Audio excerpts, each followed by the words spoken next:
Welcome two classes. एक बार फिर से आप सभी का स्वागत है।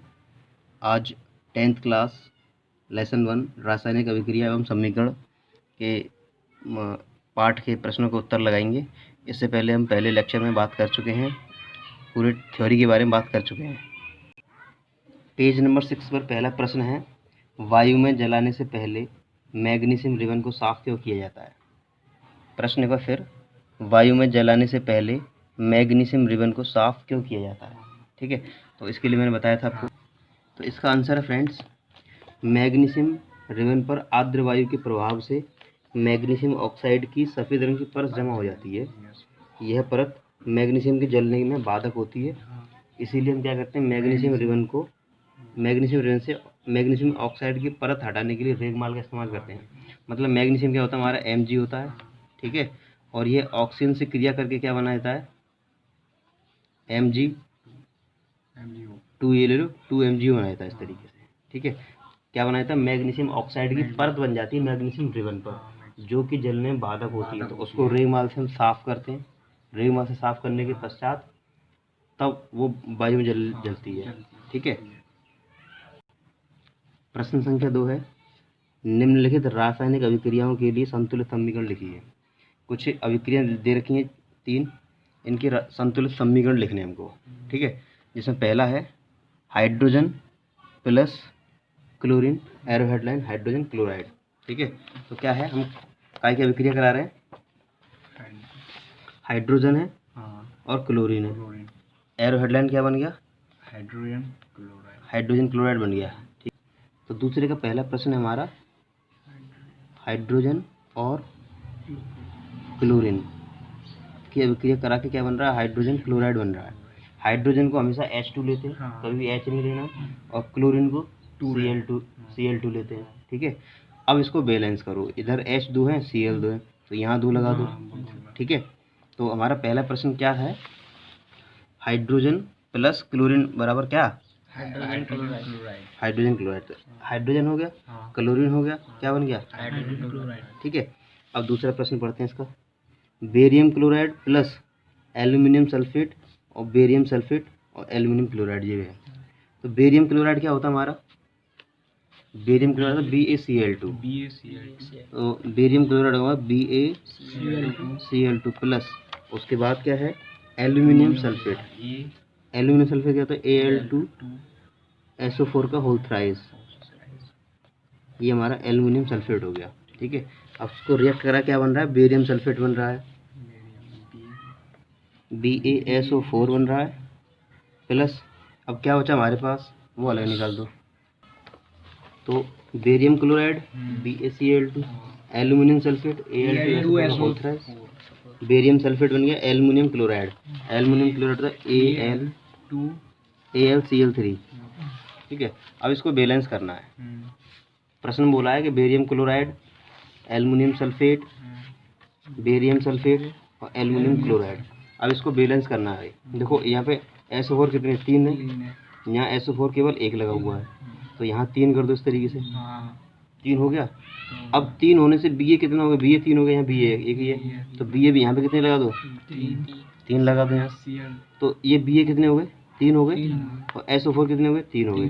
तो ये चीज़, ये वाली और ये वाली लेके क्या बन गया, ये बन गया।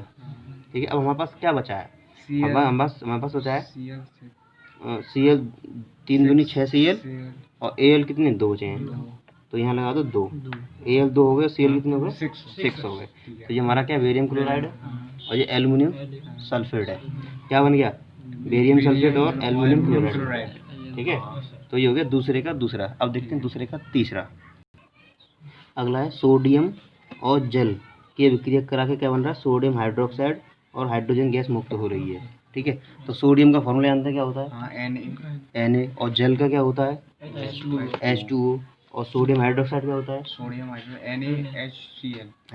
NaOH, और हाइड्रोजन क्या होता है, H2। तो थर्ड वाला पार्ट क्या है फ्रेंड्स, सोडियम ले रहे हैं हम और जल ले रहे हैं, क्या बन गया है, सोडियम हाइड्रोक्साइड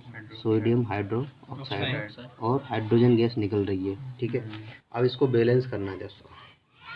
यहाँ पर एच कितने हैं, 2 और 1 3, और यहाँ पे एच 2 है। ठीक है, तो हम यहाँ पर 2 लगा देते हैं, तो एच कितने हो गए, 4 एच हो गए, और 2 यहाँ लगा दिए, तो यहाँ पे एच कितने हो गए, 4 हो गए। लेकिन सोडियम कितना हो गया, 2 हो गया, तो 2 यहाँ लगा दो। तो सोडियम के 2 मॉलिक्यूल्स ले लिए और जल के 2 मॉलिक्यूल्स ले लिए, तो ये हमारा बन जाएगा। ये हमारा क्या है, सोडियम है, ये जल है, सोडियम हाइड्रोक्साइड, और ये हमारा हाइड्रोजन। ठीक है, तो इस तरीके से थर्ड पार्ट हो गया इसका। अब देखते हैं अगला प्रश्न। अगला प्रश्न है, निम्नलिखित अभिक्रियाओं के लिए उनकी अवस्था के संकेतों के साथ संतुलित समीकरण लिखिए। अवस्था मतलब अभी जो रिएक्शन किए थे वैसे करना है, उनकी वो फॉर्म और लिखनी है कि गैस फॉर्म में है, कि सॉलिड फॉर्म में है, कि लिक्विड फॉर्म में, वो लिखना है। ठीक है, समझ गए। तो पहला क्या है, जल में बेरियम क्लोराइड। अब भैया जल में बेरियम क्लोराइड घुला हुआ तो जली होगा, जली एक यू लगेगा। तथा सोडियम सल्फेट के विलयन, ये विलयन है तो ये मतलब जली है, मतलब विलयन मतलब घुलनशील अवस्था में, तो ये भी एक यू लगेगा। अभिक्रिया करके सोडियम क्लोराइड का विलयन बनाता है और अघुलनशील बेरियम सल्फेट का अवक्षेप बनाता है। ठीक है, तो इसके लिए हम कैसे लिखेंगे, क्या करना है, जल में बेरियम क्लोराइड लेना है। क्या लेना है, जल में बेरियम क्लोराइड। तो प्रश्न संख्या 3 का बेरियम क्लोराइड BaCl2 और जल लेना है, जल H2O। ठीक है, जल में बेरियम क्लोराइड तथा सोडियम सल्फेट के विलयन में Na। तो थर्ड का फर्स्ट पार्ट क्या है हमारा, BaCl2 लिया हमने, जल में घुला लिया है, तो ये AQ हो गया। ठीक है, AQ मतलब जलीय। बेरियम क्लोराइड लिया है, बेरियम क्लोराइड की अभिक्रिया किससे करा रहे हैं हम, बेरियम क्लोराइड की अभिक्रिया सोडियम सल्फेट से। तो सोडियम सल्फेट का सूत्र क्या होता है फ्रेंड, Na2SO4। ये भी कैसा जली है, AQ। तो क्या बन रहा है, अभिक्रिया करके सोडियम क्लोराइड बन रहा है। सोडियम क्लोराइड क्या होता है हमारे, NaCl होता है प्लस, और क्या बन रहा है, अघुलनशील बेरियम सल्फेट का अवक्षेप बनता है, Ba। हाँ, तो BaSO4 ये हमारा बेरियम सल्फेट हो गया। ये अघुलनशील है तो ये लिक्विड फॉर्म में नहीं होगा। ठीक है, और सोडियम क्लोराइड का विलयन, जो सोडियम क्लोराइड है बेटा वो हमारा AQ रहेगा, और ये हमारा कैसा है, अघुलनशील, घुलना नहीं है, तो ये सॉलिड हो जाएगा। ठीक है, तो हमको क्या करना है कि जलीय मतलब लिक्विड अवस्था में क्या ले लेना है, बेरियम क्लोराइड ले लेना है। बेरियम क्लोराइड की अभिक्रिया किससे करा रहे हैं, सोडियम सल्फेट से। Na को सोडियम बोलते हैं, SO4 को सल्फेट बोलते हैं। बेरियम क्लोराइड की अभिक्रिया किससे करा रहे हैं, सोडियम सल्फेट से। तो क्या बन रहा है, सोडियम क्लोराइड और बेरियम सल्फेट, बेरियम सल्फेट का अवक्षेप प्राप्त होगा, अघुलनशील मतलब सॉलिड। बाकी सब कैसे हैं, जली है, ये जली है, ये जली है, ये इक्वस AQ जहाँ पे लगा इसका मतलब क्या है, जली है। ठीक है, अब थर्ड का देखिए, सेकंड पार्ट, सोडियम हाइड्रोक्साइड का विलयन मतलब जली हो गया। ठीक है, और हाइड्रोक्लोरिक अम्ल विलयन मतलब ये भी जली है, से अभिक्रिया करके सोडियम हाइड्रोक्साइड का विलयन तथा जल बनाते हैं। तो हमको क्या लेना, सोडियम हाइड्रोक्साइड लेना फ्रेंड्स। Na। तो सोडियम हाइड्रोक्साइड क्या होता है हमारे, NaOH ले लिया, और क्या लेना हमें, हाइड्रोक्लोरिक अम्ल HCl। ठीक है, क्या बन रहा है, अभिक्रिया करके सोडियम क्लोराइड, माने सोडियम क्लोराइड जो बनाएगा NaCl लेके निकल जाएगा, NaCl, और क्या बची हमारे पास, H2O। अब इनकी कंडीशन लिख दो फॉर्म, जैसे सोडियम हाइड्रोक्साइड का विलयन है, तो मतलब क्या है, AQ हो गया, ये AQ हो गया। ठीक है, और दूसरा हमारा हाइड्रोक्लोरिक अम्ल का विलयन, ये भी AQ, ये भी जली है, ये भी जली लिया हमने। अब अभिक्रिया करके सोडियम क्लोराइड का विलयन बनाता है, तो ये भी AQ रहेगा, विलयन मतलब जली फॉर्म में, और ये तो हमारा इक्वस जली है, ये लिक्विड लिख दो। ठीक है, ये हो गया। ठीक है, अगले प्रश्न है पेज नंबर 11 के। अभी जो प्रश्न किए थे पेज नंबर 6 के थे, पेज नंबर 11 पे कुछ क्वेश्चंस दिए हैं, उनके आंसर लगाते हैं। ठीक है फ्रेंड्स, तो पहला है, किसी पदार्थ X के विलयन का उपयोग सफ़ेदी करने के लिए होता है। तो सफ़ेदी करने के लिए किस चीज़ का उपयोग करते हैं बताइए आप, चूने का। हाँ, पहले का आंसर हो जाएगा हमारे पास, इस पहले प्रश्न का पहले का उत्तर हो जाएगा, पदार्थ X का नाम तथा इसका सूत्र लिखिए। तो इसका नाम हो जाएगा कैल्शियम ऑक्साइड, इसका नाम हो जाएगा कैल्शियम ऑक्साइड। एक्स का नाम क्या है? कैल्शियम ऑक्साइड है। ठीक है, सूत्र ये रहा नाम। ये सफ़ेदी करने के लिए काम आता है, घर में हम दीवार सफ़ेदी करते हैं ना वो। ठीक है, और इसी में दूसरा प्रश्न बोला है, सेकंड पार्ट, एक्स की जल से विक्रिया। एक्स क्या हमारा? एक्स की किससे विक्रिया करानी है? जल से विक्रिया करानी है। तो क्या बनेगा? बाई कुछ बनेगा। और एक्स के स्थान पे क्या लेना है? CaO और H2O। रिएक्शन कराने पे क्या बन जाता है? CaOH का होल ट्वाइस। ठीक है भैया, O2 है, इधर भी 2 O है, H2 है, ये हमारा बोझा चूना बन गया। ठीक है, ये हमारा चूना है जिसे कलई बोलते हैं। ठीक है, कैल्शियम हाइड्रोक्साइड, ये कैल्शियम हाइड्रोक्साइड, करेक्ट, ये लिखा तो है। और कैल्शियम हाइड्रोक्साइड नहीं, कैल्शियम ऑक्साइड, कैल्शियम हाइड्रोक्साइड, ये बोझा चूना। ठीक है, तो ये पहले के दोनों पार्ट हो गए। अब दूसरा प्रश्न है, क्रियाकलाप 1.7 में एक परखनली में एकत्रित गैस की मात्रा दूसरी दोगुनी क्यों है? उस गैस का नाम लिखिए। तो क्रियाकलाप 1.7 देखेंगे फ्रेंड्स। क्रियाकलाप हमारा 1.7 ये है, इसमें क्या है? हाइड्रोजन और जल ले रहे हैं। ठीक है, तो अच्छा, हाइड्रोजन जल वाले, तो ये जो क्वेश्चन है H2O वाला है।